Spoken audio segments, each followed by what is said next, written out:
put it this way. I think that all of us are called to be like Jesus. We're all a piece of, like a silver ore. When you first find a piece of silver ore, it has all these impurities in it. And if I was to look at it, it's really not that bright or brilliant. And I wouldn't be able to see myself in it. But if we take it and burn it and take out the impurities and each time process it more and more until the point that it's bright and shiny. And I think of my life as that same thing. I have a lot of impurities within me. And I want by through scripture reading, through trying to give back to Jesus, I get pure and pure until the point that I shine and Jesus can see himself in me. And that's what I strive to do. That's what I'm called to. And it can manifest itself in many ways, and giving back whatever, through your talents, whatever talents that Jesus may have given you. I think that's what we're called to do. I feel like it's a lot of just looking at the way he was when he was here and just the way he interacted and built relationships with people. And so I really try to live that out, and just by sitting with people and listening to them and just like loving on them, accepting them for who they are, and just trying to really encourage them and build them up when they're going through hard times. And like I love like writing people notes or just giving gifts, just ways of like cheering them up, making them just feel a lot better. And I think it's also in the way when we have difficult situations or difficult people, like just leaning on God through those times and really depending on him and ways he can give us support through that, and just being able to forgive people who are hard to deal with, and just like reconciling differences, even though it can be really hard. And I think just any sort of ways that we can give people hope is what I try to really do. Well, I don't know that I am doing a good job of it, but I try to.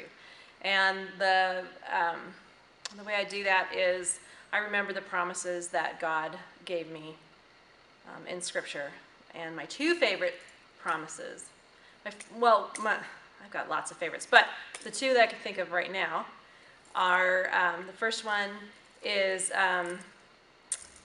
Jeremiah 29:11. I'm glad I remembered that. And basically, God says, I have plans for you, and the plans are to prosper you and not to harm you. The plans are to give you a future. And I really take that to heart because I really believe that that God does have a plan for me and for everybody, and that his plans are for good.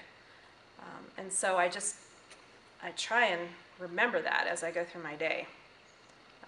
And then when bad things are happening or things aren't going my way, it really helps to know that it's just like a little blip in the plan. It's not the be-all, end-all, because God's plan is so much bigger and greater than the crummy day that I'm having at that moment. The other promise that I really, really lean on a lot is, I believe it's Romans 8:31, where God says that he works all things to the good for those who love him and are called according to his purpose. And that to me basically says that the people that call on his name and that are trying to live his plan in their lives, even when cruddy things do come, even when tragedy strikes, even when consequences of sin are happening, that he's going to use even the bad times in a way that it's going to work for the good, it's going to work out for his kingdom. He's always working everything for his purpose, for his kingdom, for his glory.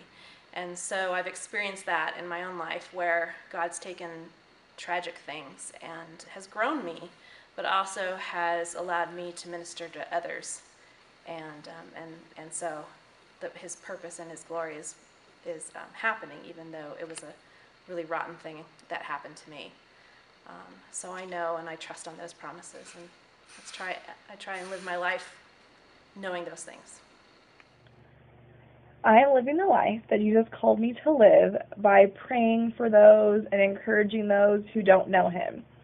I go to school at a Christian university, but hardly anyone there is actually Christian. So every day at class, the teacher asks someone to pray, and they just always nominate me because they know I'm the only one that's going to do it. So I just use the opportunity to um, speak life over them and to really encourage them and give them hope and show them Jesus. I think for me, living the life that Jesus calls me to live is going off of kind of what he taught and the actions that he displayed through his teachings by loving on others. That the weak, the lame, the sick. And that's not just in physical, but also emotional. I know a lot of my friends have struggles, and just being there for them, loving on them, and showing them that I care. I think is a way that I show how I live a life that Jesus calls us to live. Because for so often we kind of push ourselves away from those that need help, and I think Jesus says, tells us to love those people, as well as loving those that have hurt you. I think far too often uh, we we get so emotionally drained from people, or so emotionally detached from people, that we don't actually care about them anymore, and that we push them away from us. I think Jesus calls us to love them as well, loving thy enemy as well as my friend. So I think that's one way that I try to live my life, the way Jesus calls me to live. So.